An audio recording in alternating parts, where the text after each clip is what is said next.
Nanti kita sambil jalan silahkan kalau ada yang mau bertanya silahkan tunjuk jari atau pakai chat ya. Baik, kita akan mulai pertemuan hari ini. Assalamualaikum warahmatullahi wabarakatuh. Waalaikumsalam warahmatullahi wabarakatuh. Selamat siang dan salam sejahtera bagi kita semuanya. Mohon maaf mengganggu waktu libur kalian, tetapi karena waktu kita terbatas sehingga kita akan menyampaikan materi untuk promosi kesehatan terkait strategi promosi kesehatan. Nah, strategi promosi kesehatan yang akan kita sampaikan hari ini adalah pertemuan ke-6 ke-7. Ada 5 strategi promosi kesehatan yang nanti akan kita sampaikan. Semua sudah pada bisa melihat di layarnya masing-masing ya. Oke. Baik, kita akan mulai pelajaran pada siang hari ini. Jadi yang akan jadi materi pertemuan kita hari ini adalah tentang yang pertama strategi global, kemudian strategi Ottawa Charter, pendekatan medical, perubahan perilaku, education yang berpusat pada klien, dan perubahan sosial. Ini materi kita pada pertemuan kali ini, di mana strategi adalah pendekatan secara keseluruhan yang berkaitan dengan pelaksanaan gagasan, perencanaan, dan eksekusi sebuah aktivitas dalam kurun waktu tertentu. Nah, dalam promosi kesehatan, strategi promosi kesehatan adalah cara atau langkah yang diperlukan untuk mencapai, memperlancar, atau mempercepat pencapaian tujuan dari promosi kesehatan itu sendiri.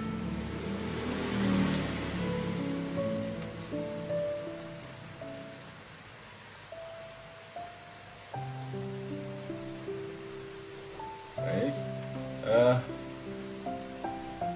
selain strategi, sasaran promosi kesehatan juga nanti akan kita sampaikan bahwa di dalam strategi dan sasaran ini promosi kesehatan ini berada pada dimensinya masing-masing. Untuk sasaran promosi kesehatan di tataran rumah tangga ini sasaran primernya adalah yang pertama ibu dan yang kedua anggota keluarga. Kemudian sasaran sekundernya adalah kader, PKK, tokoh masyarakat, tokoh agama, dan lembaga swadaya masyarakat. Kemudian sasaran tersiernya adalah kader, PKK, tokoh masyarakat, tokoh agama, LSM. Nah, cara memahami permasalahan ini terkait dengan sasaran dari promosi kesehatan yang kalian perlu pahami itu yang pertama bahwa ketika kita memahami sasaran di dalam promosi kesehatan ini sasaran di dalam promosi kesehatan itu ada sasaran yang sifatnya primer, yaitu sasaran langsung yang menjadi target dari kegiatan promosi kesehatan. Kemudian ada sasaran sekunder, di mana sasaran sekunder ini adalah sasaran yang menjadi antara menuju sasaran primer, dan sasaran tersier ini adalah sasaran yang lebih luas dari target promosi kesehatan tadi. Kemudian di tataran rumah tangga, program prioritas yang menjadi target dari program promosi kesehatan yang pertama adalah masalah kesehatan ibu dan anak, masalah gizi pada keluarga, masalah kesehatan lingkungan, kemudian gaya hidup, dan jaminan pemeliharaan kesehatan masyarakat. Ini yang menjadi sasaran dari program promosi kesehatan pada tataran rumah tangga.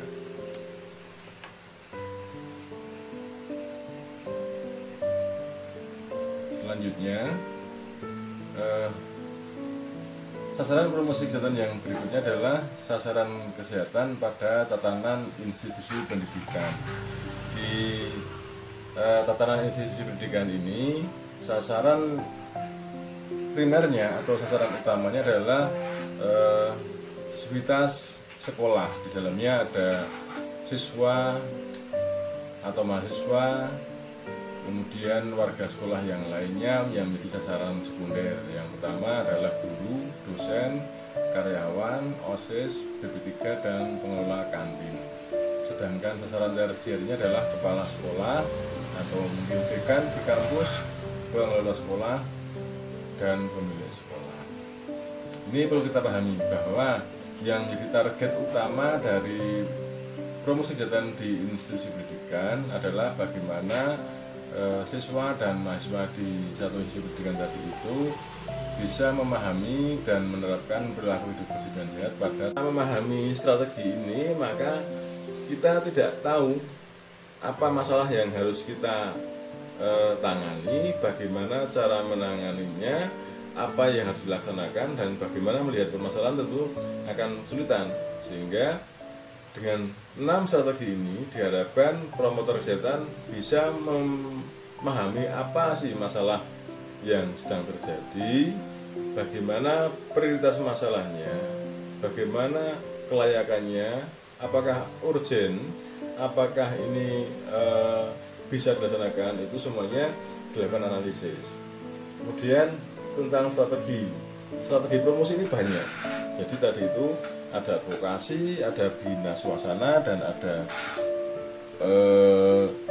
gerakan masyarakat. Ini mana yang akan dipilih? Ini tentu berkaitan dengan strateginya. Menggalang kemitraan, bahwa di dalam strategi promosi untuk mendapatkan dukungan masyarakat itu perlu dilakukan upaya mobilisasi agar program ini bisa berjalan. Kemudian tindakan promosi kesehatan yang sudah kita pelajari di dua pertemuan sebelumnya ini juga penting untuk kita pilih mana tindakan yang harus kita ambil. Kemudian sambil melaksanakan tindakan juga melakukan evaluasi yang berupa pemantauan dan penilaian. Jadi ada monitoring dan ada evaluasi di dalam kegiatan promosi kesehatan sampai sejauh mana program ini bisa berjalan, seberapa nilai pencapaiannya, ini kegiatan evaluasi. Kemudian berikutnya kesinambungan proses, bagaimana setelah ada pemantauan dan penilaian, rencana tindak lanjut dan upaya perbaikannya seperti apa. Ini adalah untuk menentukan siklusnya secara berkesinambungan, selalu ada rencana tindak lanjut dan upaya perbaikan di dalam promosi kesehatan. Nah, di dalam upaya melaksanakan analisis, pada langkah pertama kita menganalisa itu berdasarkan pertanyaan-pertanyaan yang ada di dalam pikiran kita. Jadi ketika kita melakukan analisis itu, yang pertama kita harus mengidentifikasi masalah. Mengidentifikasi masalah ini bisa menggunakan siklus 5W1H. Jadi apa masalahnya, mengapa masalah itu bisa terjadi, bagaimana masalah ini bisa terjadi, dan seterusnya. Kapan masalah itu bisa terjadi itu cara pertama untuk mengidentifikasi masalah. Jadi ada dengan 5W1H, ada dengan analisis SWOT dan sebagainya. Itu adalah cara untuk mengidentifikasi masalah.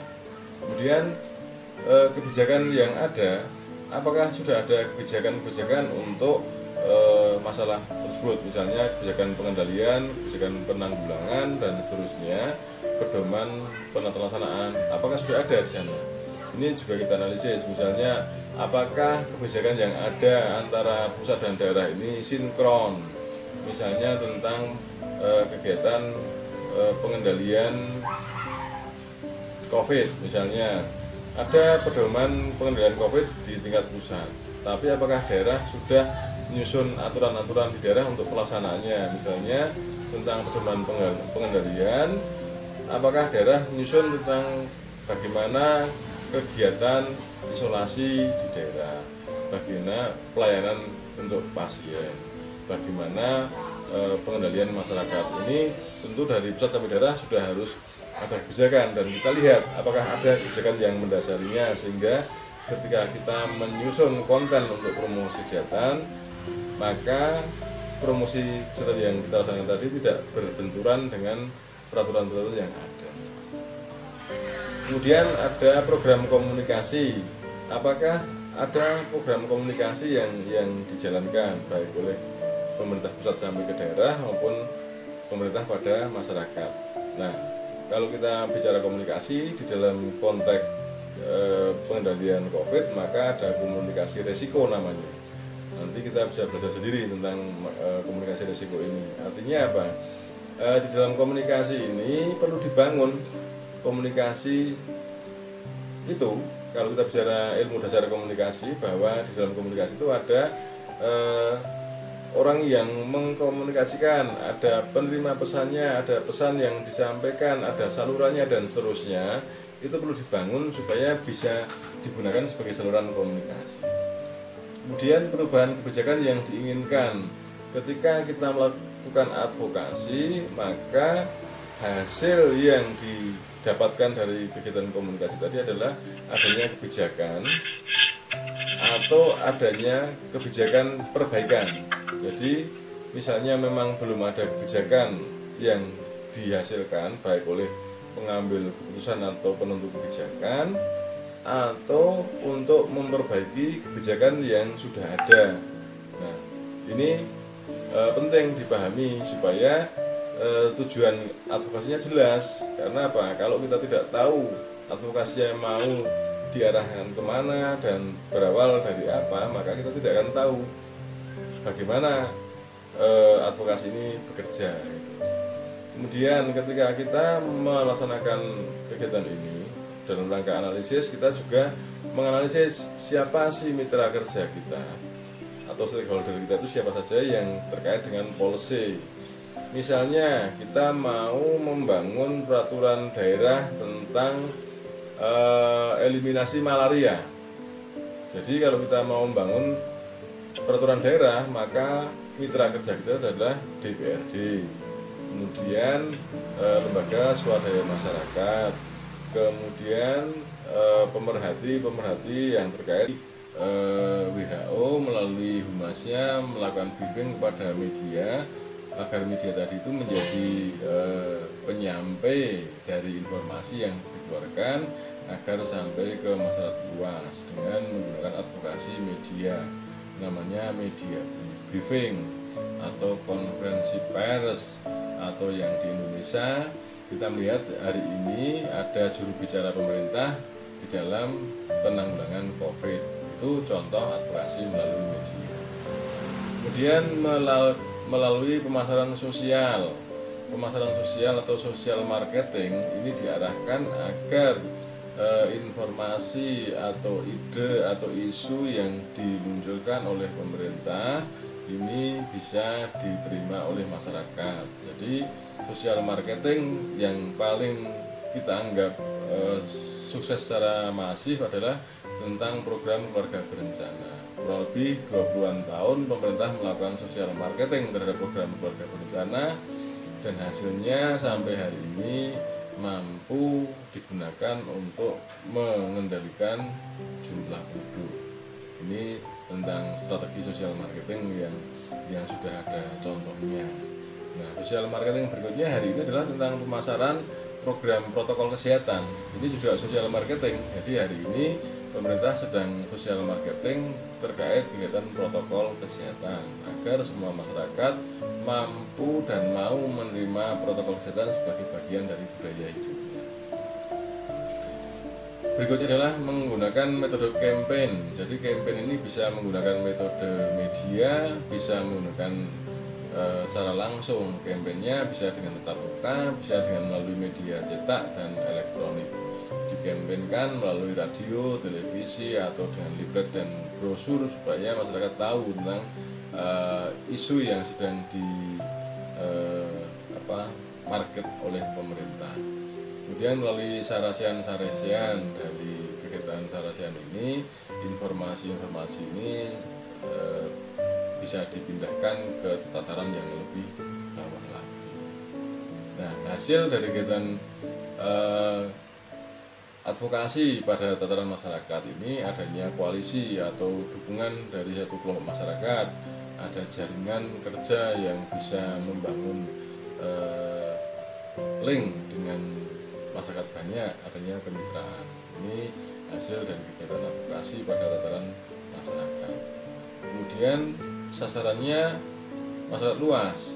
Di dalam advokasi dengan sasaran masyarakat luas ini sampai ke tingkatan yang paling dasar. Jadi ada keluarga, ada individu, kemudian di tiap RT dan RW ini menjadi sasaran dari advokasi. Contohnya hari ini adalah program Joko Tonggo. Program Joko Tonggo ini menyentuh pada lapisan masyarakat yang paling bawah. Jadi caranya menggunakan metode komunikasi persuasif, misalnya melalui rembuk desa, rapat RT, rapat RW, melalui pengajian dan sebagainya. Diharapkan informasi yang diluncurkan oleh pemerintah ini dapat ditangkap oleh masyarakat dan bisa dilaksanakan secara mandiri oleh masyarakat. Nah, saat ini kita sudah bisa melihat program Joko Tonggo ini sudah bisa berjalan di masyarakat, dilaksanakan ketika di tataran pengambil kebijakan dan pembuatan komitmen, maka cara yang dipakai berbeda. Nah, ini teknik advokasi. Nah, yang penyajian ilmiah, kalau kita menggunakan metode penyajian ilmiah, maka yang dilakukan adalah diuraikan dulu data-data, informasi-informasi, kemudian referensi dikumpulkan, baru membuat kesimpulan. Sehingga bukti-bukti yang mendukung ini sangat penting. Butuh persiapan dan penelitian yang cukup masif dan cukup teliti sehingga menghasilkan data yang benar. Kemudian selebriti tidak memiliki peran yang cukup di dalam kebenaran ilmiah, dan kebenaran ilmiah adalah kebenaran yang sifatnya objektif. Nah,